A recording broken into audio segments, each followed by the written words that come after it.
Ooh, real quick, guilty pleasure rom-com movie. No, I don't. You ain't got one. A guilty pleasure. Guilty pleasure rom-com. You'll watch, but you won't tell no one. Motherfucker, we on the air. I was hoping you wouldn't remember that. Shit, dude. Now, Insidious. That one got me. Really? The first one? Yeah. The ending of Insidious got me. That got me, because I'm like, holy shit. Yeah, it just doesn't do anything for me. It was good popcorn movie, but it was an absolutely terrible movie. Was it?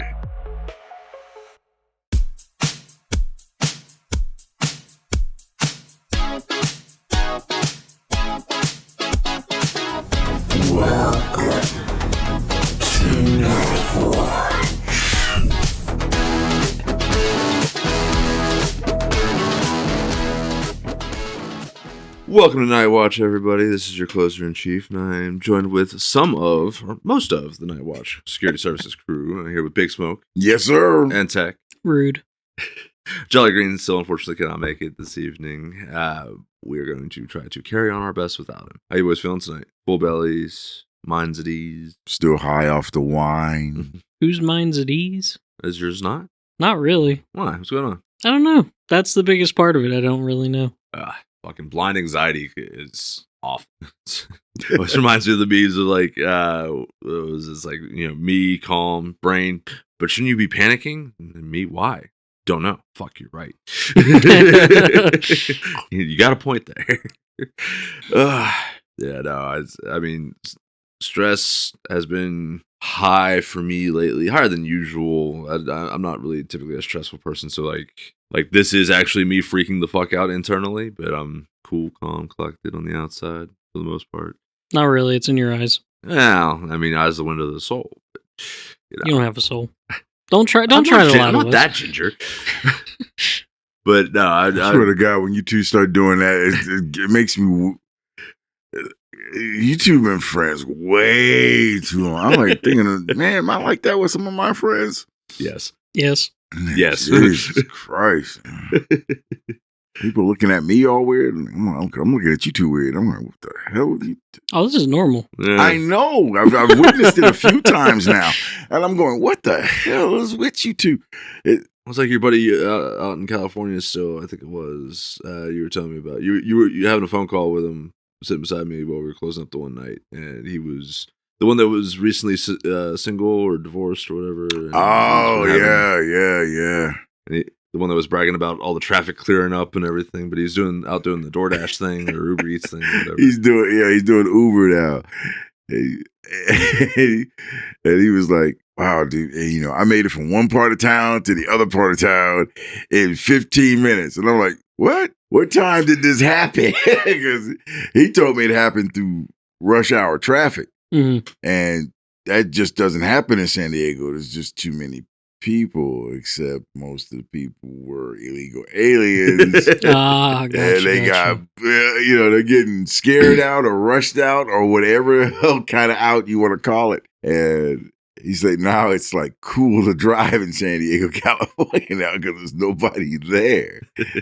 And I was like, oh shit, that's crazy. But sitting there to listen to you guys talk, and yeah, it was basically the same thing. There was that classic bickering back and forth a little bit, and then it was the inside jokes and the references to things that had happened before. God, I can't believe it would sound like that, but yeah, I'm pretty sure it does. I've known that guy since I was 19. Yeah. So we were what, 15, 14? Yeah, 15, about 15, 16, somewhere around there. Yeah, so it's been a while. I've known you longer than I haven't known you now. Why you have to make it gay? That to me just screamed gay. Screamed gay. Why? Because I've known you longer than I haven't known you? Yeah. Like that portion, that fraction of my that's life like is now longer. No, that's like something you say to someone that you're like in love with. That's in a rom-com somewhere. Why can't I quit you? Yeah. Oh my God. My ex-wife made me watch that stupid ass movie. I'm like, oh, why would you think that I would want to watch some stupid gay shit like this? Ooh, real quick, guilty pleasure rom-com movie. Sleepless in Seattle. No, I don't. You ain't got one. A guilty pleasure. One that Guilty pleasure yeah, you'll rom-com. watch, but you won't tell no one. Motherfucker, we on there. I was hoping you wouldn't remember that. Shit, dude. What? Come on, 50 First Dates. Can't stand that movie. How to Lose a Guy in 10 Days. No, don't like that one either. Really? Oh, Matthew McConaughey? No. What's another? Failure to Launch. Okay. That one was funny as fuck. All right, there you go. Okay. See, there we go. You, Chief? How to Lose a Guy in 10 Days. I love that one. Trainwreck comes in there. Yeah. Only because she was such a hoe bag. And homeboy was, what was it? It was like a therapeutic kinesiologist or something, some kind of like a knee surgeon or knee doctor or whatever. And he couldn't see her for what she was. Like, and he basically made a hoe into a housewife. I was like, That's like, oh God, dude. what's that one? Where he hires the escort and they start dating or whatever. What is that one? Pretty Woman? Pretty Woman? Yeah. Oh, wow, man. Is it Pretty Woman? Yeah. God, that movie had destroyed the psyche of so many women. Mm-hmm. Yep. What was that guy's name? That's me too quick. Jesus. The main character in that one? Yeah. Mr. Officer and a Gentleman. What is his freaking name? Richard Gere. Richard Gere. God, that dude. Oh, yeah. I remember. Okay. I remember my sister and her best friend were like really into Richard Gere because he did this stupid ass movie called The Gigolo. Okay. Yeah. And just exactly what it was. He do basically pimping out women. I mean, he was a prostitute for hire, and he was just banging all kinds of married chicks and stuff like that. And I remember I got shooed out of the room one time because I guess there was a particular rough scene where he's banging his chick, and then like he gets out of bed and he's walking towards the window, and it's a full frontal, and everybody's like, "Oh my God, he's naked!" And I'm like, "Okay, you got a boyfriend, and I can hear you guys bumping and grinding," and I'm like just like barely 11 years old. I'm like, "You never seen a naked man before?" Well, what's so great about this naked guy? Like, well, typically by that point in movies, it was if there was nudity scenes, it was usually women that were naked. Yeah. I'm like, yeah, whatever, man. They're like, but okay. I mean, but women aren't visual. They're more emotional. No. But I guess Richard Gere was packing. I never found out, so I don't know. What about The Proposal? Ryan Reynolds, Sandra Bullock. Look, okay. The whole one, Robert Redford supposedly was a very handsome dude. I don't see that, but okay, I'm a guy. Woody Harrelson, anybody's more handsome than Woody Harrelson. That dude is ugly on the best day. And then you got Demi Moore. Are you talking about a completely different movie right The now? Proposal. With Ryan Reynolds and Sandra Bullock. I totally thought I blacked out because you started naming different actors. Yeah, like who the fuck are you talking about? Is there another proposal? I'm pretty sure there's a proposal or is it a different name? Might be a different name, man. Yeah, I have no idea. Because The Proposal is Ryan Reynolds and Sandra Bullock, 2009. Ryan Reynolds. What movie? What happened in that one? Was it The Dude's Boss? Indecent Proposal. I don't know what that one is. Cast of Indecent Proposal. We're gonna fact check that right now. Yep, there it is. Yeah. There. Okay. It's 1993 film. Yeah. Indecent Proposal. Yeah. It's an American erotic drama film. Yeah, not the one I'm talking about. Okay, The Proposal. What was that about? So Sandra Bullock plays a CEO. I was wondering why you were looking at me like, what the fuck? She's Canadian and her visa is about to expire, and so she needs to get married. Yeah, to get a green card marriage, and so she gets engaged to her assistant, who is played by Ryan Reynolds, and so they go through this whole. It's like not a honeymoon, but like a getaway with the family because like they have to act like a married couple or engaged couple or whatever. And Ryan Reynolds' family has this get together, that they're doing. And it's one of those things where she's like all career focused, never wanted a family, and then she goes and hangs out with her assistant, who's all about a big family, and they all do all this shit together and everything. And so she gets enveloped in all the family lovey-dovey shit, and and all of a sudden it starts becoming more actual romance instead of the fake romance for the green card. I'm sorry. Every time I see Ryan Reynolds, I think gay. I do. To be fair, with all the shit that he did in Deadpool, whatever the else is, I think the guy is projecting gay. I disagree. I think he's actually projecting very strong comfort in his sexuality, masculinity. He can still be gay and do all those things. He can, but I don't see it. I just because he's clean shaven, got baby face. He's always looking at Wolverine's pelvic or his ass, or is touching his pelvic. Because he's playing the character who does that. Yeah. Deadpool. He does it very convincingly. So the actor is doing the acting thing very well. Yeah, right? This is not acting. This is a Tuesday. Listen, who knows what goes on behind closed doors, but I mean, and from what I've heard, as far as working with him on set, I've heard a lot of people say that he's just awful and very... Yeah, nobody likes him. Very super particular about shit. Yeah, well, he's got a very controlled complex. So he's very demanding. So apparently it's it all surrounds you mean fame the and abandonment ego of his father, right? Who knew? But so, yeah. Ryan Reynolds is gay. I will not go on record agreeing with that. But, let's see. All right, so did you see the horror movie that he did? Ryan Reynolds did a horror movie? Mm-hmm. Did he die? Of course he did. I don't know, if you're starring it, usually sometimes you don't die. He was in the Amityville Horror, the 2005 remake. See, I didn't watch the remake. Besides, there's like 4 or 5 Amityville. Yeah, I didn't realize there was there's a lot of those movies. Yeah, the first one, man, that movie had everybody freaking out when I was a kid. That movie, The Exorcist. Oh my God, The Exorcist had everybody clutching for their crosses. I was gonna say a lot of those old school ones with a lot of the good practical effects. But The Exorcist especially. I mean, just the immediately all the little trivia facts that are popping in my head. All the basically haunted shit and cursed shit that happened around that movie. Yeah.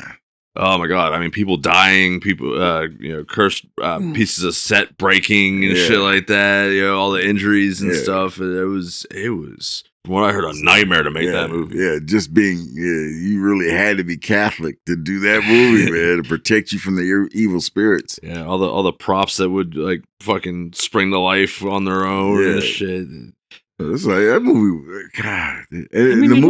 But I watched that movie like last year, just the extended version. Mm-hmm. That movie is so fucking boring. It's boring. I was just going to say, it had the benefit of the time period. It was boring. Well, it's like was The Omen? Oh yeah, shit like that. Like those were really slow burn, very tension building, and like it's so bad. Like the ending was such a letdown. The third movie is like that's it, really. Everybody goes through all that shit only for him to get backstabbed. That's how it ends. He gets backstabbed.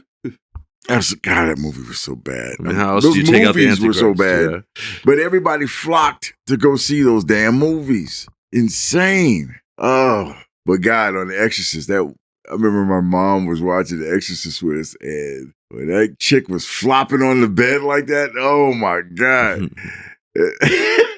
My mom freaked out. What was it? Cold pea soup or something like that? They used for the projectile vomiting and stuff. Oh my God, fucking scary movie. Redoing that scene, man, it was fucking hysterical. I really don't remember that. I know I've seen it, but I just don't remember it. James Woods was the perfect priest for that dude when he was on the toilet. He should have prayed all the time. The flies are buzzing around his face and everything. He's just deep in prayer and then just blowing his guts out all over the porcelain. Enchiladas.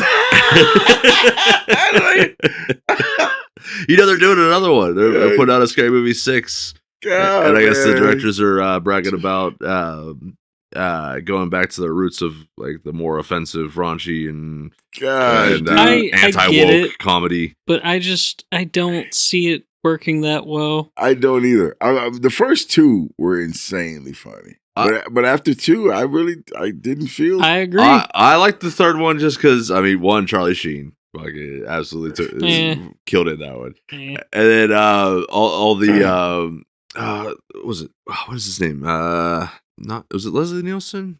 The guy who played the president in that one. Oh, shit. I think it was that Leslie Nielsen? I'm pretty sure. I think so. Because isn't he the guy from Airplane? Yes. Yeah, he's a doctor. I'm getting that right. Well, every once in a while, there's like there'll be like one or two actors that are like near identical to another one. I get that. I get them mixed up sometimes. But yeah, so it is. So Leslie Nielsen plays the president, and so they start throwing in references to like Signs and Independence Days, and the guys that played Keenan and Kel were that one, and God, dude. Like, seeing them all, just it literally is a blank in my mind. That fucking shuffle bit, though, man. Oh, when they're fighting the aliens, they're like, if you hit them in their heads come off. It's their weakness. They're like, no, wait, no. And he cocks the shovel like a shotgun, and a shell flies out. Oh God, Leslie Nielsen, man, that guy. Rest in peace. Jeez, that was good. But yeah, well, let's see what else we got. Let's see. Also, Haunted House. Huh? Yeah, that didn't. I couldn't feel Haunted House. Really? I didn't feel. Oh, come on! I honestly don't know what you're talking about. So they did another one that it's like similar along the lines of the scary movies, but it was making fun of all the ones like Paranormal Activity, all the found footage, haunted house, literally haunted house. Never seen it. It's hilarious. Okay. But you gotta take it with a grain of salt, though. Huh? Yeah. I mean, as soon as you said it's like the Scary Movie franchise, I was like, yeah, I mean, yeah, because it's which Wayne's brother was it that was in that Marlon, yeah, so Marlon Wayans, he's so it's him, and it's a black family doing the whole Paranormal Activity bit. Oh, I didn't know that's what that movie was called. Yeah, okay, yeah, it's okay. I gotta give it to Marlon Wayans when he does like his spoofs of movies and stuff, because that was because he did some very vulnerable scenes in that movie. Because isn't that the one where they're telling him not to taunt the ghost? He's like, I don't give a fuck. I don't give a fuck. Yeah, okay, then yeah. Okay, I didn't know that's what that movie and then, was. like, he had these neighbors who kept wanting him to do some like mandingo shit with his wife. And they kept like, hey, so you saying that you don't want to have sex with my... Yes, that's what I'm saying. I don't want to have sex with your wife. Oh, my God. And then he had Cedric the Entertainer going. As the priest, yeah. Shit. It looked like somebody doing some mandingo. Cedric. Jesus Christ, that movie was so damn stupid. Oh, God. I mean, some vulnerable scenes happen in that movie. Whenever he gets jumped by the ghost. Oh, and the ghost starts getting him. I'm like, oh, dude. Oh, God. No. Oh, God. So you want to talk about some actors doing some pretty gay shit in some movies, man. That was some gay shit. That and Scary Movie 1, the first one, where they were making fun of the, was that Scream? Yeah. Stabbed her in the chest, came out with the implant. Oh. Remember he's in the bathroom stall at the glory hole and he gets stabbed in the ear with yeah, big old giant. It is all a blank for me. Yeah, you're not missing much. But okay, but that's not horror though. That's just those are spoofs and parodies, but that's just spoof extreme. But horror movies though. Yeah, Amityville Horror was good.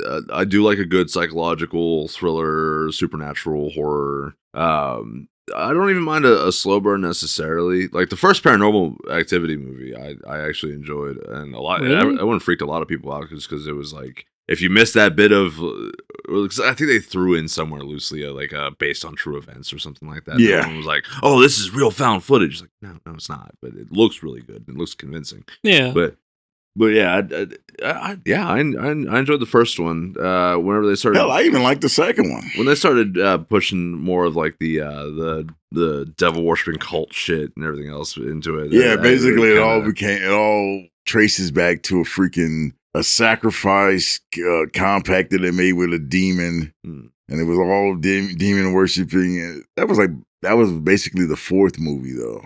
Yeah, but I mean, it's kind of like how they started doing all like the Conjuring movies, and then See, paranormal movies, they don't interest me. Really, I'll watch them. Don't get me wrong, but I'm not gonna seek that out in the horror genre. That's fair. It's just not my thing. Well, we had that like 10, 12, 15 year span of like that they were Blair Witch dominating. stuff, yeah. Yeah. It was The Conjuring, Annabelle, La Llorona, The Nun, and they're all tied into the same universe. You know, it's, the Nun was kind of like, okay, the nun in a monastery.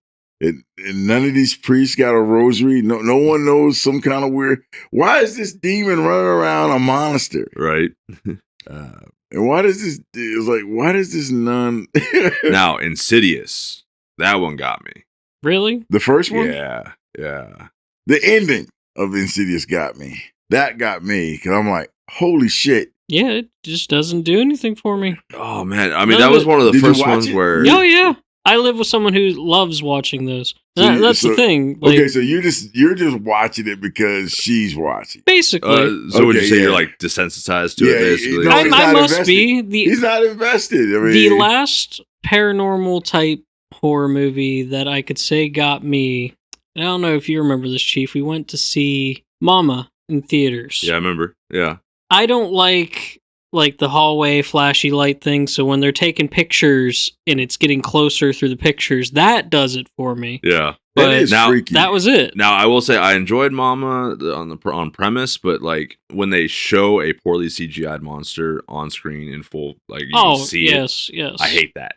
I would rather be kept in suspense, not knowing what it actually looks Yeah. like. You know, that shit to me is scarier because my imagination can fill in plenty of blanks there. You know, Like for me, it was just the whole click, closer, click, and now it's running at you, click. yeah. Yeah, like that kind of stuff will get me in paranormal films, but Well, none of what has recently been out in the last 10 years, I would say, has been any interest. Well, Insidious, for me, it was that classic scene of, you know, he's standing there and then all of a sudden that red-faced demon Demon sitting right next to you. Oh, shit. Broad daylight, not a typical jump scare scene, set that up for such a good fucking jump scare. It got Yeah. me. And like, I don't fall for a lot of jump scare stuff anymore, but yeah, that one was able to get me. Just and the that weird was- shit that was going on in that movie. Like Mhm. the ghost that came out of the freaking closet Mhm. and was just and walked and it's like, you're like, oh shit, you know that's not supposed to be there. Right. And then the one time where the mom walks into her son's room and there's this thing standing next to her son's bed. Now she's obviously like worried for her son, but she ain't stupid enough to move. She is not stupid enough to move, and then she's dumb enough to talk to it though. I'm like, oh, See, it's wild that you point that out, because where I live in our apartment, as soon as you come up the steps, the bathroom is right there. Hmm. You walk out of the bathroom, straight across, beside the stairs would be our room, and to my immediately left is my son's room. And depending on what time it is at night, you know, all the lights are off at the bottom of the steps. So there's been times I'll be in the bathroom, be sitting there, and either be watching something on my phone. I'll walk out, and I look down the steps. I'm like, man, there's going to be a time I'm going to walk out. There's going to be something at the bottom of these stairs. And then I am faced with a decision. Do I confront that myself? Because, you know, if it's a person, so be it. That I can deal with. you know, I did something stupid to my ex-wife one time, right? Because she doesn't like shit like that. I got one of my kids like dolls, and it's not a creepy doll, but it had ponytails and it had a really bright face with a weird fucking wide smile. I set that bitch right at the bottom of the stairs, and she liked to go downstairs in the middle of the night, you know, to get a drink of water or whatever shit like that. And I remember she freaked the fuck out because it's just sitting there, and it's like it has its arms out, and she screamed, and I was like, "Oh shit, what happened?" And she's like, it's down there. I'm like, what's down there? Oh shit, the dog. Set and forget. And I never confessed. I don't know how it got down there. Holy shit, that's really weird. All right, what's the spookiest thing that's ever happened? The creepiest, spookiest thing that's ever happened to you? You guys ever had any kind of like paranormal experience or anything? I don't know if it's paranormal or not, but I remember like we was in Germany one time and we're driving down the street like 3 a.m. and I'm waiting for my buddy because he's, with a friend. And I'm sitting there chilling and I look in my rearview mirror and there's somebody standing out. I mean, maybe 50 yards away in the mirror and just standing there. Can't see the face. It was kind of raining and they had this, weather jacket on. And I was like, okay, So I reached down, changed the radio station. I look back up and the person's closer. I mean, visibly closer, like maybe 20 yards closer. Not moving, just standing there. In the span of a second or two. Yeah, just me looking down, looking back. And I was like, what the hell's that? And then my boy comes knocking on the door. Hey, man, let me in. I'm like, I look at him. I look back in the mirror, and whatever I saw is gone. Nope. Dude, got in that car, turned that car on, we left. He's like, where you going? Like, dude, we getting the fuck out. I was shook because because it didn't move. It just stood there, and it's like, oh, fuck, what's that? Oh, whatever. And turn back, and it's closer. I'm like, oh, whoa, what the? I was thinking, if I look away again, this sucker's gonna be in the car, and I was like, I'm not gonna have that. I'm out. What about you, Jake? I got 2. I got one from when I was a child, and one actually from work. Okay. So which would you rather hear first? The one from work. The one from work? Yeah, work first, for sure, yeah. So I get in the elevator next to the ER, and we have a policy that if it's a patient in the bed, you gotta let them take the elevator. But this is a patient in a wheelchair, so I was just gonna ride the elevator and go wherever. And the transporter is talking to, I'm assuming, one of the nurses that's in the elevator. They're having a deep conversation. This elderly lady looks up at me. I'm not very tall. She's sitting in this wheelchair. And she goes, "Don't you feel that?" And I'm like, "Okay, you're talking to me?" So I was like, "Huh?" She goes, "Don't you feel that?" I was like, "What are you talking about?" She goes, "You don't feel the hands on your shoulders?" And I'm like, "I'm getting out this elevator now." I was like, "All right." Yeah. She goes, "It must be heavy." She goes, "I can see it right next to you. It's got its hands on your shoulders." And I'm like, "Okay, cool." I was like, "You have a good day. I'm getting out now." I'm having real morgue vibes right now. So you got some demon hanging on you, I guess, weighing something. you down. But as that's your problem. You should get exorcism, As a child, me and my mom were in my room. She's moving my room around more or less. So I'm just sitting at the door playing with toys. My dad and my uncle are out in the garage working on something. And I'm sitting there a couple of feet away from my bedroom door. She's over in more or less the middle of the room, not paying attention. And I see a man walk by my door, blue jeans, red flannel shirt, brown shoes, heading towards our bathroom. And our bathroom has an attic access, not like through an actual man door. So you could live up in the attic if you really wanted to. And so me as a little kid, I get all my army men out. I got them all posted up at the door, all facing the door. And she's like, "What are you doing?" I said, "Man just walked by the door." My dad and my uncle are both in the garage. I didn't know that at the time. So she runs out. And I realize this now. She runs out, leaves me sitting there. By yourself. Yeah, to go get them. And they go up, go check, nothing. Oh, God.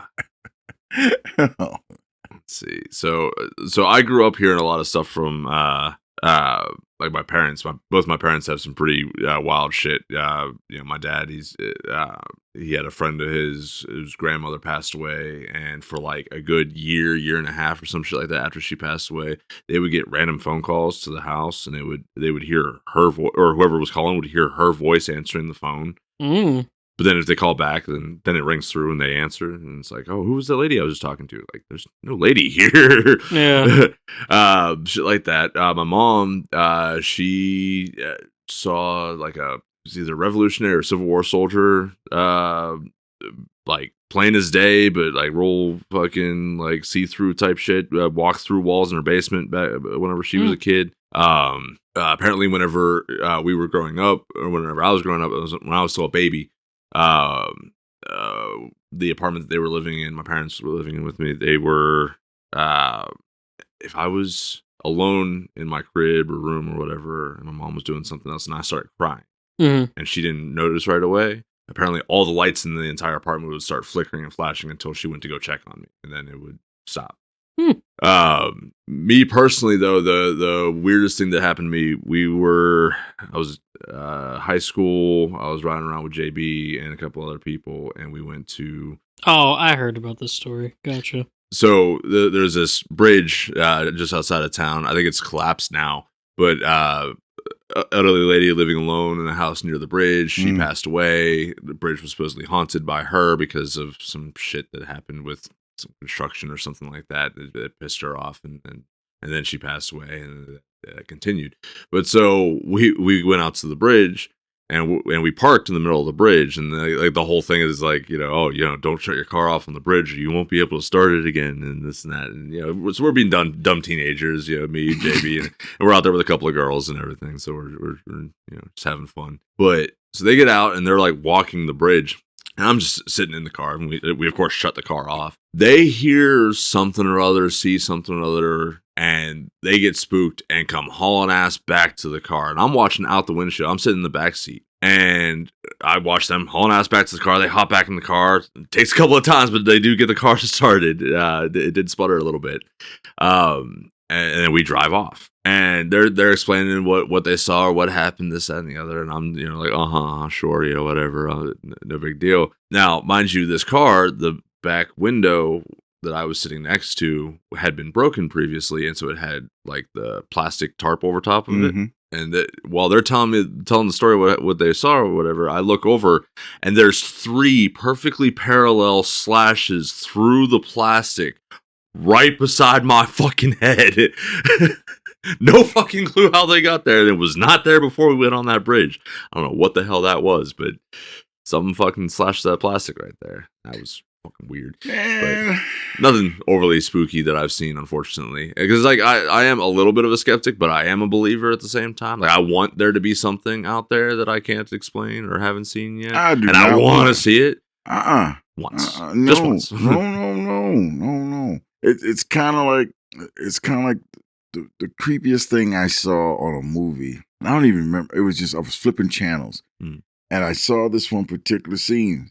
This lady, she's driving, and her car stalls. It just goes dark. And then she's sitting there trying to get the car started, and then this guy comes walking down the road, and he stops and looks at her, and he's got this weird smile on his face. And he just walks up to the car, and he taps on the window. You in trouble? You need help? And she's like, yeah. And he looks at the door, and he goes, well, just unlock it and let me in. I'll help you. Open the door. Let me in. And at first she's like, yeah, okay. And then as she's reaching for the lock, he's got this look on his face, like this smile, like, yeah, open up the door. And she's like, whoa. And she realizes this is a bad idea. So then he goes to the back door, and he grabs the door, and he's and he goes back to the driver's side window, and he starts tapping on the window. Hey, I'm going to help you. Open up the door and let me in. And then she's like freaking the fuck out, right? And then he walks over to the passenger side, and she reaches over. He's like, not trying to get in, just like, ever so slightly. Yeah, you gonna let me in? I'm trying to help you. And the guy, and I'm sitting there. I stopped,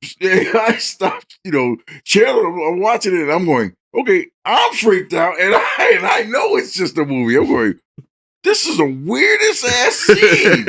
Yeah.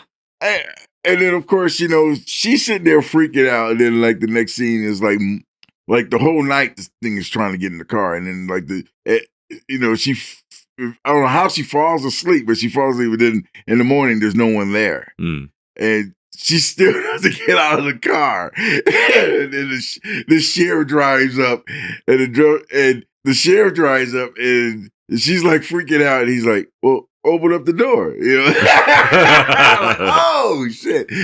I still don't know what the name of this movie was, but it was. It sounds familiar. I swear I've seen it. But it's the weirdest damn thing I saw in a while. And I'm like, wow. I will say I do kind of take the supernatural approach of like humans are weirder and creepier than most of the monsters. At least the monsters and ghosts and shit follow rules. Humans are just crazy. Yeah, I mean, like I'm a vampire movie horror flick kind of guy. But there was this, I mean, it wasn't scary, but it was scary for the time. It was called Fright Night. It was about a vampire that moves next door to this kid with an overactive imagination. And he's looking out his window to his next door neighbor's window, and he sees this guy getting it on with this chick. And while he's watching with his binoculars, he sees these fangs come out of the guy's mouth. And, you know, he's like, oh shit. And right before the vampire bites the chick, he looks to his left out the window and sees him looking at him. Mm-hmm. So he looks at the guy, and then he closes the window shade, and then you hear this blood curdling scream. Yeah. So he's like, "Oh my god, I think this guy killed her!" Right? And so the whole time, like they're having these back and forth like psychological games with the vampire. The vampire gets invited into the house, doesn't kill the mom who invites him in, goes to the boy's room because the boy's like. He's nailed the window shut. He's got crosses all over the place. The vampire walks right into his room behind him and grabs him and says, "Hey," you know, he goes, "Yeah, you call the police on me," you know, because he called the cops and totally fucks it up because, you know, he confesses that he thinks the guy's a vampire. The cop's like, "Oh, hell no." And he walked, black cop too. Guy's like, "Oh, hell, fuck no." Now, real quick, was this the 1985 Fright Night? Oh, yeah, 1985. Not the one with Colin Farrell. I was going to say, probably was a 2011 one with Colin Farrell. Yeah, Colin Farrell one was a little, it's the updated version of what a vampire would do. It's the funny thing about that. The difference between that one and the original guy couldn't come into the house. Mm-hmm. Colin Farrell destroys the house because he couldn't get in. Right. I was like, wow, you know, that's a modern day vampire. He goes, I can't get into the house. I mean, basically, he blew up the house. Yeah. And they had to run for it because he blew up the house. I was like, oh, shit. I think that was probably, I mean, he played a really good vampire. Yeah. Like, you could hurt him. Like, they stabbed him with a freaking sign. And, like, it freaking hurt him, but he just dragged the freaking sign out of himself. Yeah, that was a pretty good movie. They had McLovin in that one, too. That's the guy that plays McLovin from Superbad. Had David Tennant in it as well. Yeah, David Tennant was in it. And the guy who played the original vampire in the first one, he was in that, too. Okay. He gets killed by the vampire. Like, nice. He's like, holy shit, he gets chewed up. I thought that was great. All right, so what about, out of the big three, the classics. Oh, Nightmare on Elm Street. Nightmare on Elm Street, Friday the 13th, and Halloween. We got Michael Myers, Freddy, Jason. Which one's your favorite? Halloween. Yeah? Halloween's my favorite. Nightmare on Elm Street I did not like because there's no way to beat that guy. No. I think that would be why that would be my pick. Why you like it better than the rest of them? Yeah, because I mean, don't get me wrong, there's ways that they have explained away Jason, and I've seen a good bit of the Halloween films, all the way up to what's been semi-recent, I guess. The remakes with Rob Zombie. But like, to me, Michael Myers is a boring-ass person. It's that consistent, steady, unstoppable nature to him that does it for a lot of people. Yeah. You know, it's like the fear of the thought of being slowly crushed to death by a boulder rolling on top of you. You know what I mean? Like, it's just completely inevitable and unstoppable, and you can't get away from it. But you can get all that with Jason with more fanfare. Jason tends to kill you quick, though. It's always that sudden, it's brutal. like, yeah, it's brutal. I mean, that's the thing, that's the fanfare, is the brutality behind it. Yeah, it's the brutality, but it's also instant. Okay, see, wouldn't say instant. okay. Wait, okay. We got Heads hacked off with machete, crossbow bolt through the eye. We got folded in half in a mattress. Okay, are we? That's not instant. Yeah, that was painful. Getting stabbed through the freaking back, through her front, through his back. While they're both. I love how you both went straight to Freddy versus Jason on that one. I remember both those scenes from that movie. Okay, look. I don't know why I remember that one more than most of the other ones, but yeah, I don't like. My problem with anything like supernatural is that they always do something. Okay, we got a lot of non-faith when you're dealing with these kind of things because, okay, Freddy Krueger, a spirit phantasm. Literally came back from the pits of hell. Yeah, kills you in your dreams. You go to sleep, you get killed there. Okay, there's no way to stop that guy except for the fact that she brought him back into the real realm and then basically MacGyvered him. But still, she didn't get rid of him. I mean, basically, she hurt him for a minute or two. But in the end, I mean, Freddy kills mom, kills her best friend, simp boyfriend, whatever you want to call him. Well, it's that classic. Still fucks me up that was Johnny Depp. Still fucks me up. Well, yeah, it's that classic demonology of that, like, you don't kill it, you just banish it. Yeah. But she didn't do that because never does she put God in the whole thing. I mean, she just basically, like I said, she pimped out her house and messed with him, turned her freaking light into a bomb. That was legit, you know. But she tried the practical way. That never works. Not with something like that. What cracks me up is that nobody decides to go to a freaking church or try to hide in a church. They try to pimp out their house where this thing is already invaded. What's funny is they even mention it in the movie of, with that little sing-song fucking nursery rhyme thing that they got going on. Yeah. It's how you grab a crucifix, man. But it cracks me up. Now, what? I remember in high school, everybody doing that shit, especially on Halloween time. Oh, yeah. 1, 2, Freddy's coming for you. Yeah. And then, Friday the 13th. The first one was the mom. She was the killer. Mm-hmm. But he was still out there because he came back in 2. Right. Okay. Then his weakness was water. yeah, he's definitely afraid of water. Yeah, he tried to drown his ass. So, so he's definitely afraid of water. 2, she didn't make sure he was dead. She chopped the shit out of him with that machete. Mm. She did make sure he's dead. Of course, in 3, you see him pull out the machete and he crawls off. And he comes back even, bigger and badder. Yep. Okay, but she didn't kill him. Okay, it's just those kind of movies mess with me because they just continue the saga. They just keep going, just keep going. See, and Michael Myers, I don't know what Michael Myers was.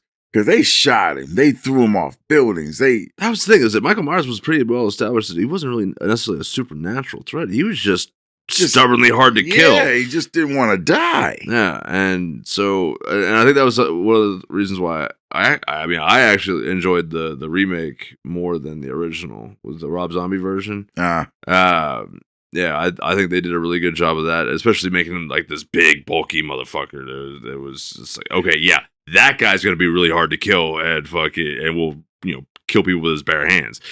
That made more sense to me, and in my opinion, was all the better. And what cracks me up is that he's in the last movie when he's in the asylum and he's looking at you, and people still want to study this guy. It's like, this is not something you study. You put this down. Right. And he's just standing there looking at you. It's like, you do realize this thing, he's not fucking around. He's trying to kill you. He wants to kill you. Got that same look like a hungry lion in a cage, It's I was like, oh my God. That one scene alone, I'm like. But so, Tech, you said you think Freddy's the best one, and your favorite one because he's unstoppable. I mean, or there's like nothing you can really do to. That to me is the draw to it. Like I said, to me, Michael Myers out of all of them would be the most boring. It's a guy with a butcher knife who just somehow all of a sudden you could be running and he's there already. Love the TikToks of like what happens whenever the camera's away from him and he's just sprinting. Oh yeah. And I mean, that was funny. To me, it was a letdown with the Freddy versus Jason movie because to me they kind of played Jason off as this pansy. Like, I get it. He's afraid of water. Well, and he also died as a child, so like there's that established not a whole lot of intelligence going on. Yeah, but still, It was a massive lead up to a very unsatisfying end. That's- okay. Do you consider that Jason won that fight or Freddy? Because Freddy wasn't dead. Neither was Jason. They both survived. They both survived. I mean, but who do you consider the winner in that fight? Honestly, I would see Freddy winning out in that fight. I think Freddy won. He got saved by the kids. Remember when they had Freddy? They had Jason tied up in the back of the van, and Freddy figured out what freaked him out. He's like, "Hey, what are you scared of?" I mean, because he was bouncing his ass all over that freaking whatever the place that is. They had him in his dream world. He said, "Why won't you die?" Like, And then he busted that water pipe, and and that's when he realized. Yeah. That was the funny part about that, because Jason Freddy figured it out. That was funny. Yeah, he actually had him kind of frustrated. He's like, "Wait, usually they die right about now. Why doesn't he die?" I thought that was the most thing. Then, like at the end of the movie, you see him. He's carrying his head. And he's winking at you. I'm like, okay, that was pretty cool. I like that. That was It's one of those franchise tie-in connecting movies, kind of like AVP, that they have the ability to go back in and do something with that IP, but now they're not going to. Yeah, and that's where it sucks. Well, I think they would have to kind of revamp the whole series. Have they done anything? Have they done a remake of? Man, they've revamped, redone. Well, specifically with Freddy. Yeah, with Nightmare on Elm Street. Nah, they did that one last remake with Freddy Krueger, and then that was just didn't do well. It just died on the vine. Well, I mean, and especially considering how campy it really got in like the 90s and shit with fucking Jason in space. Jason! Isn't it Jason X. Yeah. That was funny as hell. Like when the android beat the crap out of freaking Jason, beat the shit out of him, and then he gets that nanotech upgrade and he wrecks that android. Like I was like, that was insane. He beat the shit out of that android. I thought that was awesome. And then of course, everybody knew the lore of Jason, so they had the hologram of the virgins. No, not the virgin, but the slutty girls, and he's like trying to kill. He's slapping the sleeping bag with the chicks in it and the rocker. They're like, "Oh my god!" He's like kept trying to kill him. Oh god, that was insane. I laughed my head off. Yeah. And then of course they what did that guy do? I think he had a jetpack on or some crap, and he runs into him, and they throw him in the low orbit, and he burns up in the orbit. I'm like, oh my god, that's the only way they could have got rid of that guy. Or they could have just left him frozen in ice and not brought him up to the space station. I don't know. The stupidest stuff people do. Yes, the stupidest stuff they do in space. Yes. Okay, what was they had was it Dracula 3000? Yeah. Okay, that was just stupid horror in space. Omar Epps is a vampire. Oh my god. Yeah. What's another one? Would you consider AVP a horror film? AVP? Strictly sci-fi. That's more of an action thriller. Yeah, that's an action thriller. It's not.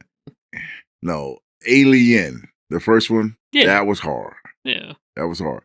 And you barely. I mean, the alien itself only showed up on screen maybe 30 seconds. I think in total, the amount of screen time was could have been more than a couple minutes. 12 minutes. Yeah, could have been more than a couple minutes.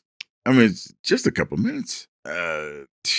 Hell, even in 2 Aliens, I mean, you got a lot of jump scares and.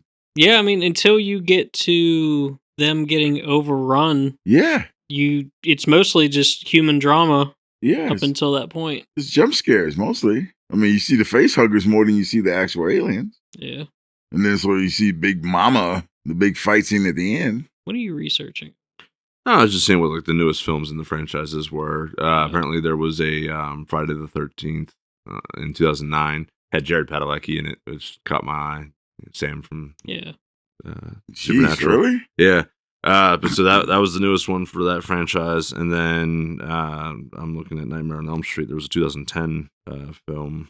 So it's been basically a decade. Michael Bay produced that. But yeah, so yeah, about a decade decade and a half since we've seen anything new from those two franchises. And then They're about due then. They can't let that shit die. Right. Besides, we're doing a lot of who did Annabelle? Then they got one last one. That's also part of that Conjuring. Yeah, Insidious. Conjuring 4, I think, right? Yeah, I think the newest Conjuring movie is the newest one in that. Yeah. I think it film was universe. that long stretch of nothing but paranormal films is what made me stay off of that. That makes sense. You Like see the way first couple of them. oversaturation.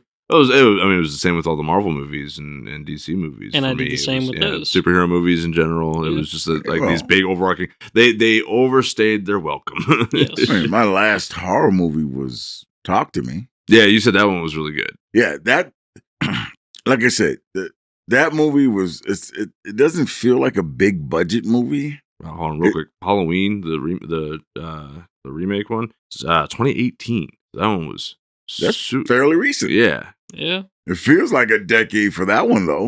And that's the thing. Like, I guarantee it And probably did and that's well. not even the Rob Zombie one. This David Gordon Green did this one. Yeah. And Means absolutely nothing to me. But also, I didn't even bother watching the last Evil Dead movie. I haven't seen it either. Yeah, it didn't look like even remotely appealing. no, Like, there were I some- did watch the newer the original remake one that they did. It was Oh, the one where she cuts her tongue? yeah. Yeah. Which one is that one? That's the 2013 Evil one. Dead. The Evil Dead. It's one where Ash is a girl. Really? Yeah. Yeah, I definitely didn't You don't see even that. find that out until like midway into the film. Yeah, I definitely didn't watch that one. Yeah. But I mean, she does the whole hand cut off chainsaw. Did she put the chain? I don't think she put the chainsaw on her hand. I don't think she like fused it to her arm, but she chained the. Why'd she cut her chainsaw. tongue off, though? No, she didn't. The other girl did. yeah, the evil fucking The possessed girl. Yeah. She broke the mirror in the bathroom and then split her tongue. God. And that's the problem with that film series in general, between that one and the newest one. Watching the trailers for it, you're seeing the actual only good parts of that film, and that is it. I hate it when they do trailers like that. And that seems to be how it's been going lately for films, is like, here's what you're going to want to watch, and here's every important part of it. You know, not really a horror flick, but Romulus. Yes. I would say that one's more horror, akin to like the first original Alien. Really? I mean, compared to, I mean, would say that's just strictly sci-fi I action. think it's sci-fi / slasher. Well, I mean, we look at the skill set of the main characters. They're teenagers from a mining colony, so like they're not super like combat oriented. Yeah, I guess. And then they're thrust into these situations with these monstrous things that are trying to eat them. I would say it's more horror than like Aliens or maybe even so far as to like compare it to Alien 3, where it's it's Limited people that are, technology to fight something that's very big and bad. yeah. Speaking of, have either of you seen the anniversary film collections for Aliens pre-Romulus? No, what do you mean? There was I don't remember if it was a film project for Aliens anniversary, but they released, I think it was 4 or 5 short storied videos of things promoting Aliens, but one is set on a mining colony where they're literally fighting a xenomorph in a mine with mining equipment. That is their only weaponry. Oh. And she ends up blowing up the shaft, killing the alien, and sealing everyone else down there for the finale of it to stop it from getting to the surface. Huh. If I can remember what it's called, I'll send it in the chat. Yeah, you gotta send But that. they were phenomenal. Like, these are all low budget private projects. Fan flicks. Yeah. And they're phenomenal. Kind of reminds me of that, was it the Actually, while Animatrix? I'm sitting here, I'm gonna look it up. Yeah. Where they did that anthology of different That anime first style.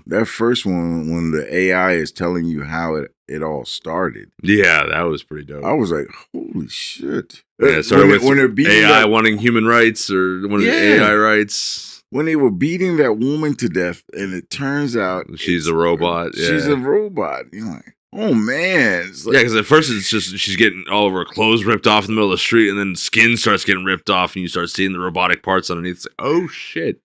Like, I mean, we discussed it loosely in the very first episode we did for this podcast. Yeah. Where we were talking about how people would treat AI as if it should be treated as a person, or as if it should have rights. And it's funny. It's like I was watching on YouTube. They have Robot Olympics where they did the 880 in 43 seconds. They had these robots like relay racing around this track, and I'm like, oh,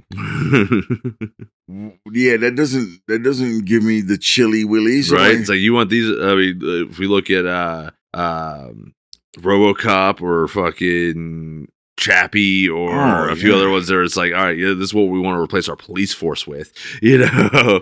Yeah, when I saw Elysium and those robot police officers beat the crap out of freaking Matt Damon, and all Matt Damon could do was say thank you, have a nice day, because he's like anything else would just get his ass whooped. Yeah, just resisting arrest at that point. I mean, they broke his arm and just walked off. Have a good day, citizen. I'm like, what the I just sent it in the group chat. Alien Ore.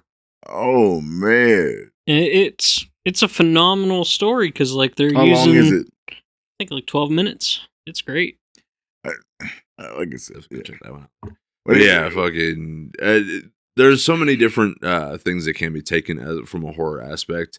Like, would you consider the first Terminator movie a horror movie? No, not even the slightest. Okay, but why? Action thriller. Because they can fight back sufficiently enough? No, it's not even about that. There's nothing innately horror about it. Yeah, there's nothing alien about it. Because for all intents and purposes, you're dealing with a very strong psychopathic man trying to kill you. I mean, and that's then how you find out that it's a killing machine that's fitting that uncanny valley. Nobody finds that out except for Cyberdyne, because they steal that fool at the end of the movie, but you don't know about all that. But no one who ever knows that he is a machine lives except her. Yeah, it's like, no, that's not. And she ends up being put in a loony bin for it. So. Yeah, true. It's very enclosed. It's very circular because she's running for her life from a guy who's trying to kill her. It's set in L.A. Okay, that's that happens in L.A. People go trying to kill you. But that automatically disqualifies it as a horror movie. I mean, we look at it like The Strangers. That's a horror movie. Yeah, but that has a reason why it's a horror movie. Yeah, but it's still humans. But you can't compare The Strangers to The Terminator. I mean, that'd be like trying to compare Aliens to Starship Troopers because it has bugs. A very big bug. But that's my point, though, is that when you look at certain things, the only difference tends to be scale or intent. Right, so I mean, you look at Terminator from the aspect of, all right, this machine is coming to kill me. It is, it looks human enough to bypass every other person. So as far as everybody else in society around him is concerned, yeah, he's just a weird looking dude. But he's this killing machine after you specifically. That screams horror. Yeah, but it's not written in a manner that makes you feel horrified. Right, so that's that intent part. But what if you did feel that horror? So if we wrote Terminator as a horror film, the entire point, the whole thing would have to be in the dark. You wouldn't be able to see it. All you would see is red eyes. Yeah. It would have to give you a mysterious dark entity-esque. And you'd have to cut down his "I will shoot you in the middle of this police station"-ness out of it. Yeah, everything would have to happen. He would have to be more discreet to make it seem like he is that uncanny human. I don't know, man. Jason in Manhattan just fucking hacking people up in the streets. That's Jason. It's written to be that campy horror film. But that's my point, though, is that there really is that fine line that really walks that edge of thriller versus horror. Yeah, but Terminator doesn't walk that line. Terminator presents itself as machine dressed up as a man from the future is coming to kill this lady. Yeah. Now, if it was like, okay, let me put it this way: if Kyle Reese had not been there, Like, she'd just be confused because some fucking psycho is trying to come kill her. Yeah. That forewarning is the only thing. But Yeah, then she would be dead because she was incredibly stupid. The movie would have been over real quick. He would have got her. She never would have left the house. Yeah, he would have got her. Well, she either came home or he definitely would have got her in a discotheque. He would have killed her. Yeah. I mean, it really was Reese saving the day. Which, real quick, I know you said you don't care, but the 2018 Halloween movies got 2 sequels off of that: Halloween Kills, and Halloween Ends. That most recent one, Halloween Ends, is in 2022. And it faded into obscurity. I never even heard of it. See my So point? it's but that was no more. But so Terminator. Terminator. Like, if you was going to make, how could you make Terminator a horror flick? It would, like I said, it would have to be a lot darker, a lot more mysterious. Like I said, he'd have to tone down his upfront killing. I just see it purely as it would just be a slightly remasked Halloween, because like if you take Arnold Schwarzenegger, the mask that they made up whenever it was like replastered over top of his metal skeleton, right? If you took that face, right, tell me that doesn't kind of give you that same uncanny valley reminiscent of the Inside Out William Shatner face mask that Michael Myers wears, and gives it that same creepy element, right? So I'm saying if they didn't have the capacity to fight back at all. Let's say, he was more akin to the T-1000, where he was completely bulletproof or could regenerate from the bullets and everything, and they just could not kill him, and he just kept unstoppably marching forward slowly and killing you. Tell me that wouldn't be a horror film. Nah. I mean, look, okay. Let me give you... Dude doesn't eat, sleep, breathe. Let me give you a taste of what would make me horrified, opposed to just, I might have a chance to survive. Okay. If this is, like I said, this is the paranoid me. I got my shotgun, I got my AR, and Arnold is coming down the street and he's shooting up the place. And I see him down there. I'm going to zero at 300 yards and I'm going to plug him. Bow. Obviously he gets hit. High velocity round, smacks him in the chest, he goes down. Gets back up. Word. Okay. Zero in again. This time I'm going for a headshot. Now, if I get a headshot, I'm probably going to hit metal and there's going to be a spark. And I'm looking at that through my scope. What the fuck was that? Okay. 3-round burst, because now he's probably at a good 80 yards. I can hit him with a 3-round burst. Blah, blah, blah, blah. He goes down again. Now he's getting back up. Okay, now I'm concerned. Okay, that's not horror. That's like, what the hell am I shooting at? I mean, this dude's got some good gear on. All right. Now, Evil Dead. You got these things screaming that they're going to suck my soul, and they're flying around and coming at me and screaming and hollering and stuff. You shoot them, pieces fly off of them, and they're still coming. That's horror. That's me going, oh, fuck. I got to get the hell out of here. I got to go, because there's things flying at me, and they're screaming and hollering. Obviously not something of this world. That's what's freaking you out. So you're saying that for it to qualify as a horror element for you, my will to fight, alien or otherworldly. Yeah, my will to fight is out the window, and my only thought is survival. I'm not fighting back. I'm running. Dude, music intensifies, man. Yeah.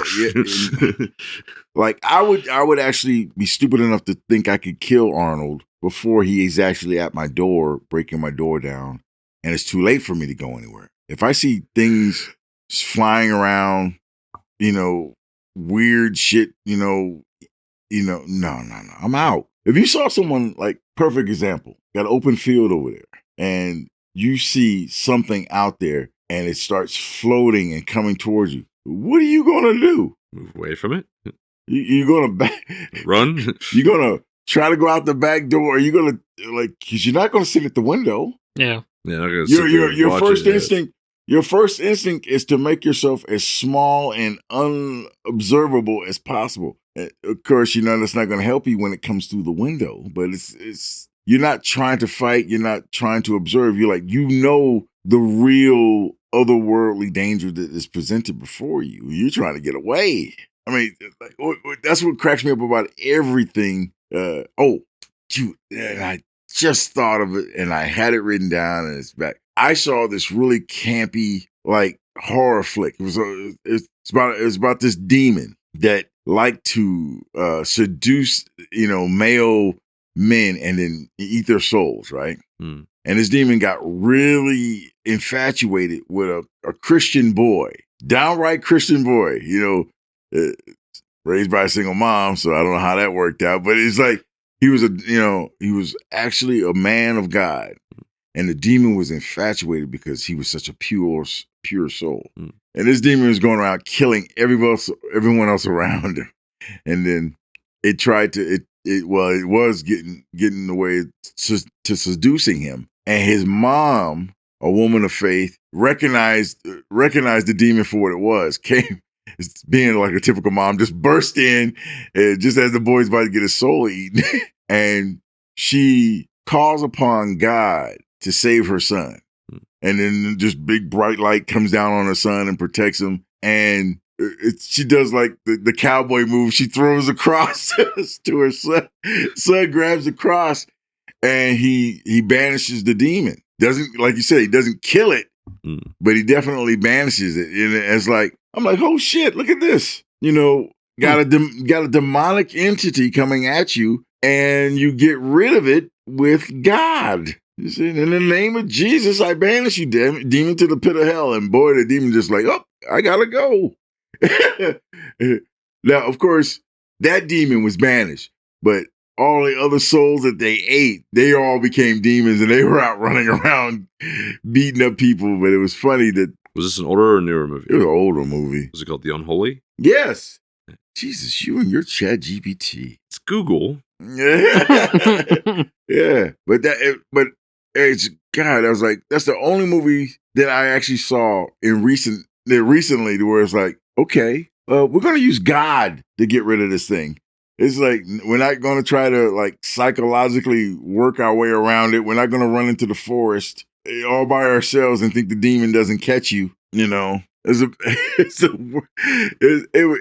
a bad movie. It wasn't a really good movie, but it was one that's like, okay, we'll just go the holy route. Okay, even in Exorcist, they tried to exorcise the demon, and they were only half successful because the only way they could get rid of the demon was to give it something else to transfer into. You ever see the movie It Follows? Yes. Oh yeah. I'll put it this way. I think the first half of the movie was good, and then the latter part of the movie, because they did everything they did everything. Well, that one stupid ass dude slept with the girl, because she even told him, hey, look, if you sleep with me, this thing is going to come after you. He's like, well, goddamn it, I got to have the booty. And that thing, it's not clever. It's not fast. Nope. It just steadily. It just keeps coming.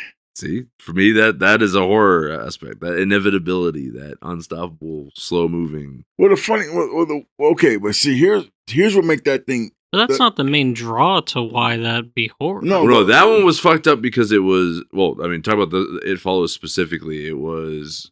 Not only, I mean, it was kind of like The Ring, where you could kind of pass it off with somebody else by sleeping with somebody else. It was it was a sexually transmitted curse.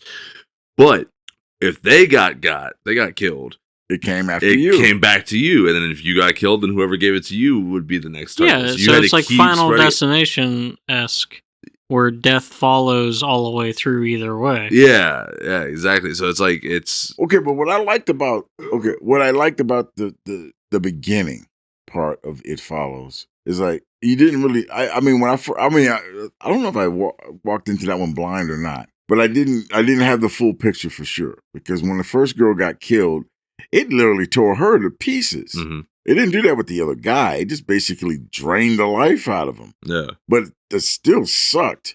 But how it came after you, it could be anybody. It could look like anybody. Mm-hmm. And the only thing that gave you a clue that it was the thing was that it just was a singular focus. It just looked at you, and it was coming for you. Because like, remember when they found a guy after he had slept with her and told her that she was marked or whatever. They're all sitting out in the open where he could see everywhere. Mm-hmm.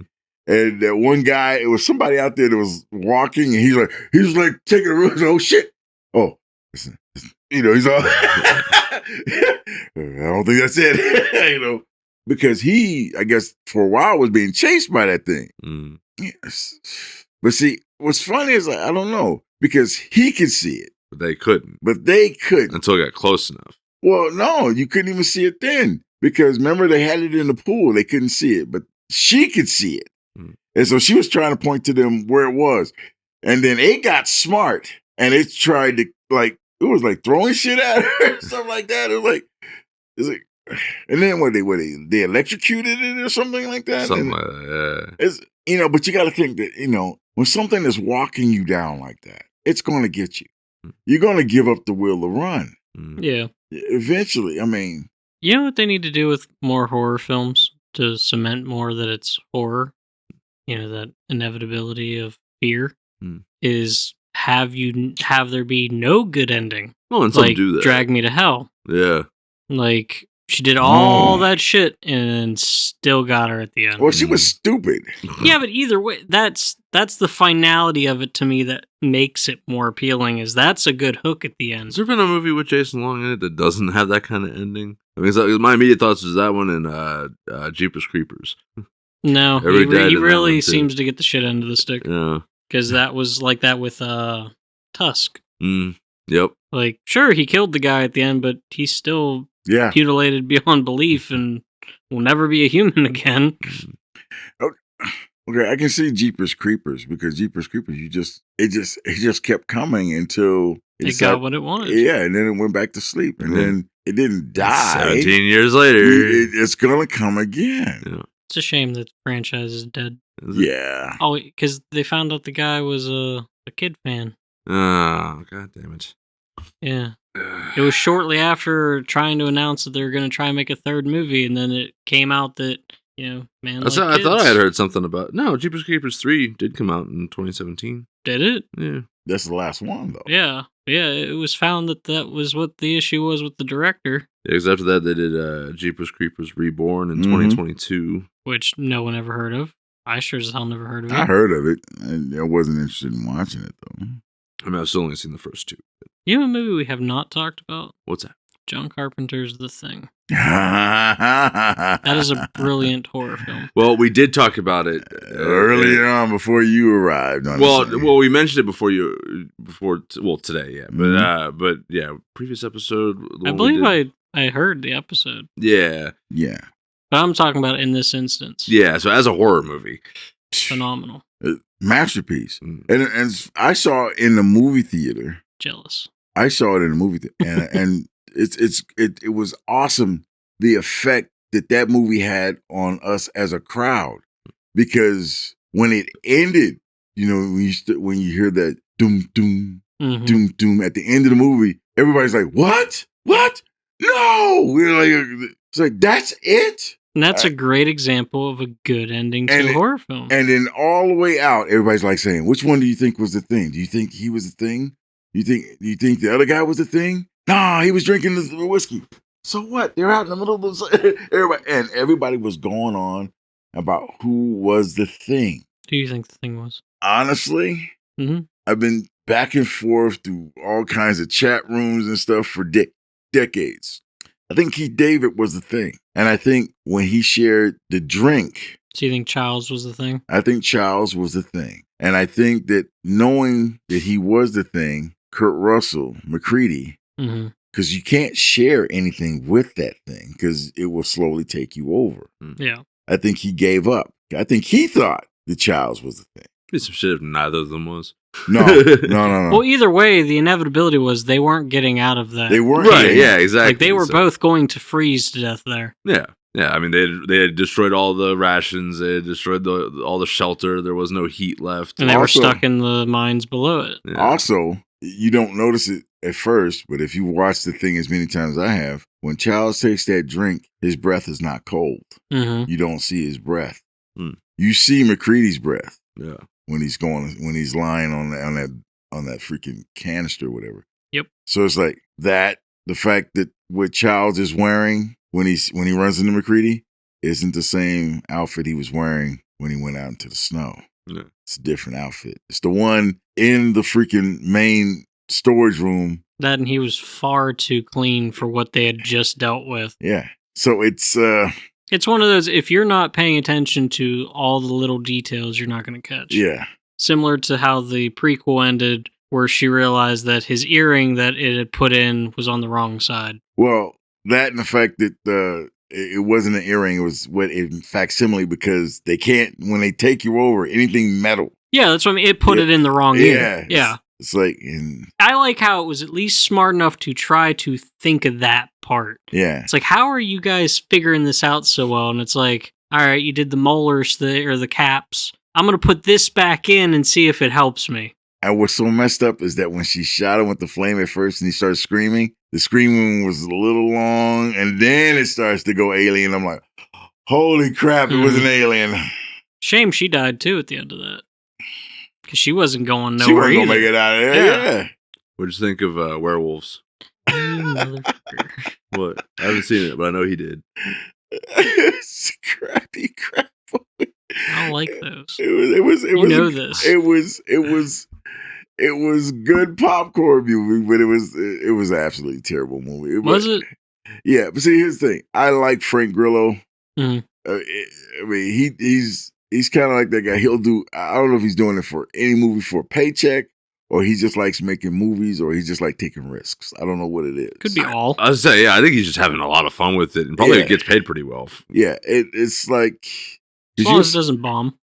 Yeah. Like too hard. Did you see him? Well, I mean, he was in the new Superman movie. He was in. Yeah, he's obviously a versatile and well, you know. Well, he plays that asshole Merc role very well. Yeah, because he just looks like a jerk.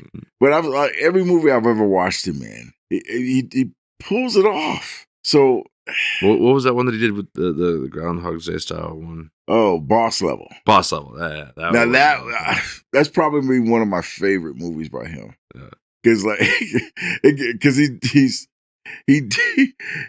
gotten so good at surviving throughout the day. He's like skipping bullets, grabbing a cup of coffee, drinking a cup of coffee. Excellent movie. Can't recommend it enough. But and Werewolves, the movie, really what follows that movie is that it's about werewolves. Yeah, it's they loosely tell you, well, yeah, we've got a super moon now that anytime the moon's rays, shines on Earth, everyone caught outside in the rays of the moon will turn into a werewolf.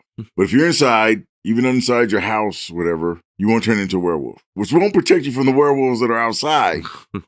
Like the bums that are out there on the street, you can tell that they turn into werewolves.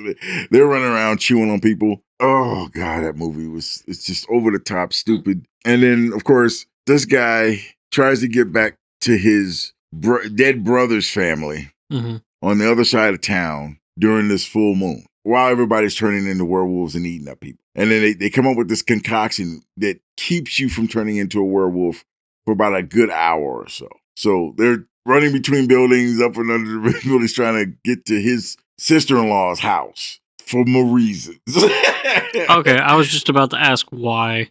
Because any sensible person would say, okay, you either could have stayed there or you could have brought them with. I don't know why you left them by themselves. Or you could have just waited out the night. Well, that's the whole suspense part, because people who were out there, they got exposed to the rays or whatever, and then they turn into werewolves. One crazy one neighbor, he turns into a werewolf and he tries to get inside the house. It's just everything just gravitates to werewolves going to get into your house. See, I hate the concept. Now I want to watch it.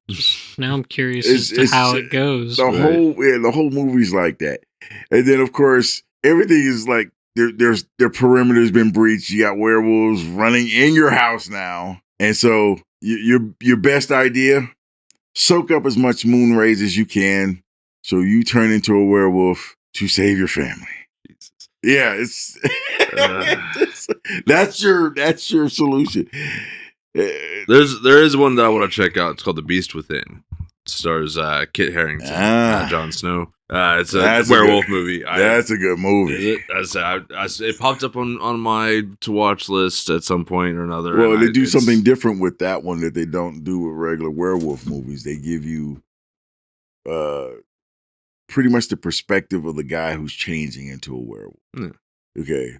Before it's you looking in to see him changing, they let you see him slowly not recognize his family for family, instead their food. Yeah. And it's kind of weird because you go, whoa. At which point do you go, honey, are you okay? Rah, rah, rah.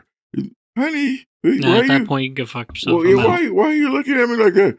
Like, you know, like, honey,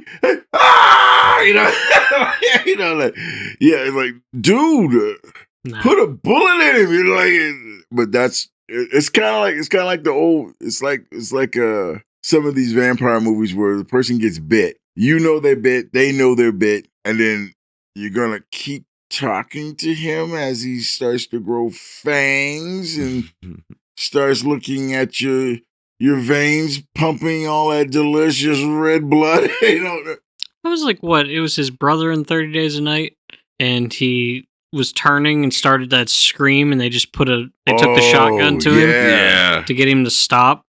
Like, that's how it should be done. It's like, yep, he's done. Well, we've seen a lot of, like, Sinners, fucking...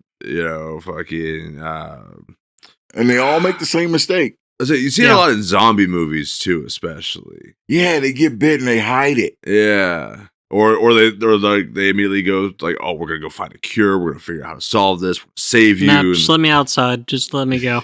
Fuck that, man. Just put me down. Nah, just let me outside. I ain't trying to Nick Frost it up in no shed somewhere, you know. Remember 30 Days a Night, that one guy, he grabbed that little girl vampire and was holding her off, and she was chewing on his arm. And then he realized, he's like, I think I'm turning into a vampire. And he's like, he goes, I can smell your blood from here. He goes, yeah, you're going to have to kill me.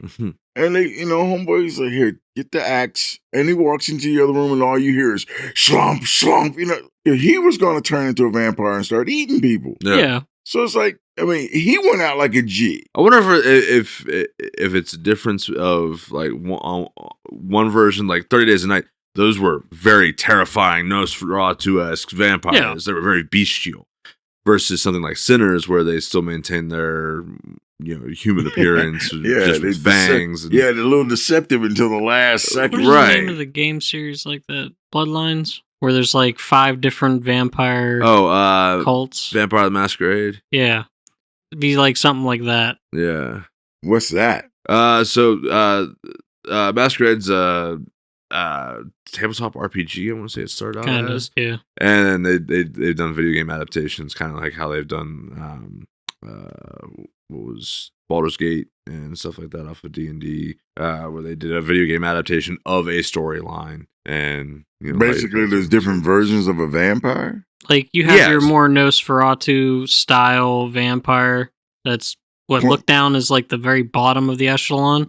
Sort of, yeah, because they're the very ugly in appearance. Yeah, then you get all the way up to like your Interview with the Vampire-esque vampire. Your Brad Pitt vampire. Yeah, and like there are different hierarchies, even all the way up to like Underworld style.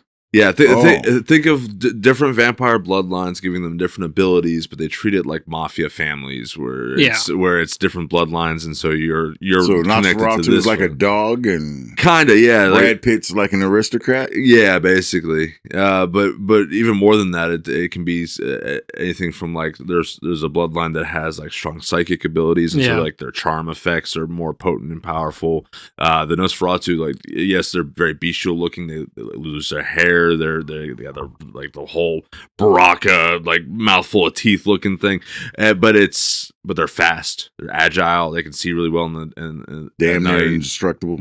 They're just gonna stake them and still good. Yeah, but they're super fast though, so it's harder to pin them down. You got ones that are super strong, other ones that have like I said, just various abilities. Yeah, and they're all competing as like competitive families. Like I said, it's very mafia-esque in that they're cooperative in some aspects, and like like the key rule is that they should never be discovered. Humans should never find out that there are vampires, because they don't want to disturb their cattle source, their food source. So like if you pick to play as the Nosferatu vampires, you're skulking through sewers, if you're taking somebody, you're taking them. Like there's no dicking around with it in the open. Well, triggering into video game territory though, there is Vampire. So with a Y in there. Yeah. You play as this. I want to say it's like a Victorian era doctor. I want to say maybe post World War One. Yeah. And alternate history. Type. Yeah, and so you get turned into a vampire. You're a doctor, a surgeon specifically, and you get turned into a vampire. And now you're working at this hospital, working the night shift, and there's. I didn't get super far into the game, but basically, like you have to protect your territory as a vampire from other vampires, but also not get discovered as a vampire. And then there's like a hunter organization where they're hunting vampires and shit like that. So, and the game can be affected. Like you can get different endings based on if you killed more people or saved more people, or it's just the premise was good, but it's a shame the series really. I heard it kind of floundered. Yeah, it didn't have staying power. Yeah. It's kind of like that. Was it 1883? Yes. Game? Yeah, that looked awesome, but it was like a 5-hour long game. Yeah. But it was one of those ones where it was just a showcase of the tech for the new console generation. Kind of like Rise, Son of Rome. Exactly. But other horror games, though, you got Until Dawn, more of a playable cinematic. But Until Dawn's a vampire game? No, but it's a horror game. And now a horror movie because I made a movie based on the game. Yeah, the movie is. I didn't know it was a video game. Yeah, it's basic. What is it? Is it pretty decent Wendigo horror game? Yeah, it's till they remastered it. Yeah, it's like until I found out it was a video game, I was like, okay. God, I can't remember what movie it reminded me of. It was like Groundhog Day, except they died horribly, and some of the stuff that killed you in that movie, like what the? It's just like. Is that really how they did the movie to try and really replicate how the game worked? Had them all die and then reset. And just do different. They die and then it would reset, and then they. Oh God, that's awful. And then like they figure out that one way that they would die, and then it would reset. And each time that they died, their names got entered into this like that's terrible like idea. Login. It's like, and no one lasted more than say 12 or 13 times. And the problem with that was after like so many times, you turn into one of the things that hunted you down and killed you. I mean, that's kind of cool. And so they were fighting against them, and you can see like they show you like they're starting to change, like they start to become more bestial, teeth start falling out, they're starting to grow claws, and they're like, oh, we gotta hurry up because if we don't, we'll turn into. And there's this like evil doctor, he's like making everything like a huge experiment, and he's like a weird that's a really lame way to do that. Psychiatrist. Now they get away, but there's other places that he's doing these experiments on. It's like, I was like, so we're like, we got Dark Pictures Anthology is what they were doing it off of. Yeah. So that would explain why he has different experiments, because I think there's like 3 or 4 other games under that umbrella. Yeah, it was with the Man of Medan. Yeah. So that's how that went. And I was like, okay. I didn't understand what I was looking at. Apparently, those things were nods to the video game because I'm like looking at it, I'm like, oh shit. You'd have been better off just to watch a playthrough of Until Dawn. So I never got super into horror games because I didn't like the powerlessness of it. I like my power fantasies in video games. But you liked Alien Isolation. I enjoyed because of the franchise and the setting. Which, trying to go back, that game desperately needs a reskin because trying to go back and play it now, the graphics actually turned me off. What's bad is I've had it on my wish list on Steam forever, and it's went on sale like 4 times, and I just can't. Like it's fun, it's interesting. A lot of times I don't have the patience to sit there and like, I got to collect resources to build the little distraction toys that I can throw across the room to sneak past this guy.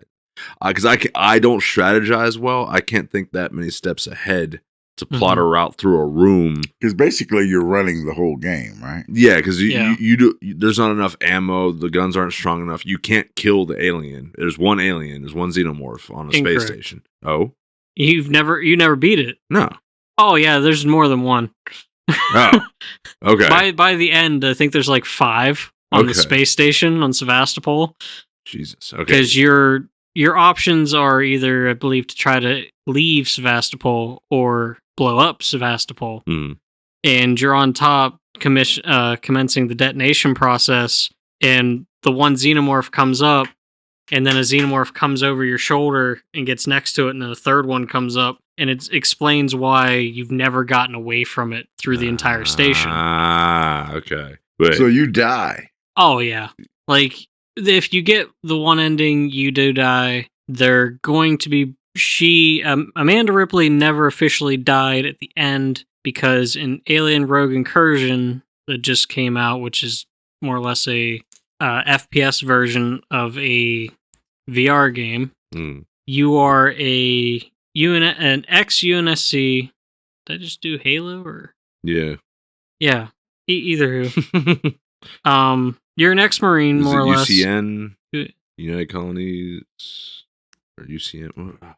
Yeah, UNSM. UNC and UNSC, something like that. Too many acronyms. Anyway, you're friends with Amanda Ripley as that character, and it explains that she hasn't died. You're going to be meeting up with her at some point in another part. So that's how that game goes. I remember after the movie, I was actually reading the comics, and she becomes quite insane. Mm-hmm. I mean, because she's all about killing the USCM. USCM, there we go. Yeah, the United States Colonial Marines. I mean, she is absolutely nutburger. I don't know if my brain is working well or not. I should have known that. She makes the same mistake she made in the first movie. Because she's what? Because like in the comic books, Newt doesn't die. Newt and Hicks are alive. No. So, but what she does is she takes Newt back to Earth, and then she leaves her there because she's going to go hunt xenomorphs. Which completely fucks Newt. Yeah. And then Newt's like 26, 27, and she comes back, and Newt's feeling a certain kind of way because she got abandoned by her surrogate mom. And Ripley's kind of like too far gone to care. Yeah. Oh, so the comic line that you went on is different from Alien Earth War. Right. Okay, gotcha. Now I'm tracking. I was going to say, because I mean, the movies in Alien 3, Newt and Hicks are dead. Yeah. Yeah. I mean, they die off screen. Yeah. Unceremoniously. Wasn't like Newt carrying or was one of the first? No, Ripley is. Ripley's carrying the xenomorph? Yeah. And Alien 3, she's carrying. I thought just one of the facehuggers got into one of the pods, but yeah, it gets in her pod, but they don't really show you that. They show you the facehugger grabbing onto one of the pods. You don't know whose it is. Okay. Yeah. Because at the end of 3, isn't that when she does the flying leap back? Yeah, she does the whole "I'm gonna die to save humanity," and she grabs the xenomorph as it bursts out of her chest. That's how that ends. Dumb as hell. Which is why that one's, I believe, been scrubbed and isn't official anymore. Which is weird because it's hard to do that with pre-established media. Because 4 is based off DNA off of her blood. Yeah. And because she was infected, that's why that's how they get the hybrid. Mm-hmm. And everybody's trying to forget Resurrection. That movie was fugazi big time. Oh, man, it's a crappy movie. Obviously, the scariest horror of them all, reality, and these corporate nightmare hellscapes that they keep forcing all these fucking damn corporations. Terrible decisions for their movies, and we're just gonna have to, like I said, man, Signal Flare Studios, we're gonna make our own movies, and they're gonna be good movies. Yeah. Only problem is take risks. Only problem is listen to the fans. Listen to the fans. To an extent, a lot of fans don't know about that. Yeah. That's probably how we got Alien Earth to begin with. So, what was it? The guys over at Nintendo, whoever the Game Freaks that make Pokemon, they're like, yeah, if we listened to everything that the fans wanted, this would be an unplayable nightmare of a game, and nobody would ever like it. But so we just tell them to, so kindly and politely go fuck themselves, and we're just gonna make it. Yeah, let's just keep digging the hole bigger and deeper in the shit factory. Why is Pokemon really? Is it in trouble? No, Oh, no. I have. Yes. Is it? I mean, maybe the newer Yes. ones were, but I mean, Yes. the franchise as a whole has been going strong for a very long time. Going strong doesn't necessarily mean good. No, but they were making a fuck ton of money, and Well, the yeah, and the 'cause games people- played well. And No. listen, man, I haven't played a Pokemon game Well, then forever, don't so let say me be that. let me give them some credit where You credit can't. is No, due. No. Up to the point of where I No. dropped off, When did you drop off? like Leaf Green, Then shut the fuck up. Fire Red, Then shut the fuck up. Ruby, and Emerald. Is that a long time ago? It was like 15 years ago. Oh wow, man. 2006 was Emerald, I believe. That's Okay, that's like when I say I'm still hip. Listen, Just saying that. Just saying that as a guy who's 55 years old, I'm still hip. But Pokemon has been putting out consistent games, shows, movies. Like their studio and industry has, if anything, it has been being parachuted, I guess, because there's It's still being parachuted putting one off the people buying in mass quantities, the scalping of their card game product, and the 100% blind video game market for their content. And the show, the show is the show. Yeah. Like that's their main hook to keep the next generation in. Fair. I don't think I've ever really ever sat down and watched Pokemon. Never played the games. I did watch the Pikachu movie. That's the only thing I ever. Yeah, you watched Detective Pikachu. Yeah, Detective Pikachu. That's the only thing That wasn't terrible. That's the only thing I've ever watched. I mean, I've watched a few episodes, and even watching them, I'm like, I don't understand what the hell's going on. Like, why the hell is Ash walking around God's green earth, catching all these damn things? I was like, what the hell is this? But it never really caught my attention. So I was like, okay. Here's 2 lines from the most recent game, Z&A. All I want to do is just smell Pokemon. That's a line from an NPC in the game. Another one goes, do you think water-type Pokemon use just their spit or other fluids for their water moves? Whoa, really? That's another line from an NPC in the game. To be fair, this game series has been going on for a very long time. No. You're drinking the Kool-Aid. I'm not drinking the Kool-Aid. I'm not saying it's good. I'm just saying that I understand. Where coming up with creative lines can get a little If the repetitive. Pokemon Company just made a game where it features all, 870 some Pokemon, just all of them, you could make it to where you're traversing the globe of the Pokemon world, so you have justification for all the different Pokemon. If they just made that and dropped with the gotcha grab things of open world, open catching, all these big buzzword tag things that they think is hip and popular, they would make a really well-selling game. No. Like, I started with Red version. They just need to In put the out late a 90s. Pokemon MMO and be done with it. What's sad is there are Pokemon MMOs that are doing extremely well, but they have to watch they don't get shut down because of that. Yeah, it was a Like, Power I'm playing World. a custom ROM hack on my phone that someone made of their own story. It's got its own plot and everything. And it's better than the game that just came out. All right, that may need to be another episode then. But for now, we're hitting that time. It's getting a little late. We'll go ahead and wrap it up there. If you followed along, please like, share, and subscribe. I don't think we did any call to actions on that entire episode. We got real into that one. We had no tangents really until the No, towards the yeah, we end stayed there. pretty on target to the very end. But yeah, check us out on Facebook and iWatch Podcasts.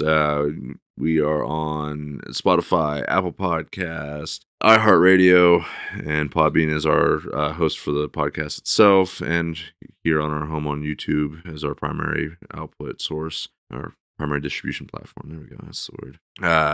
If you want to help support the page, we have our coffee page still set up, ko-fi.com/nightwatchpodcast. Please help us out. Buy us some energy drinks. Budget's a little tight right now. Buy us a coffee, please. I'm running low on caffeine here. Yeah, that's going to be it. We'll see you on the next shift. All right, man. See you. Bye-bye. All right. Time to empty out the mop bucket, run the trash, and hit the lights. Go get off my time clock. And be safe getting home.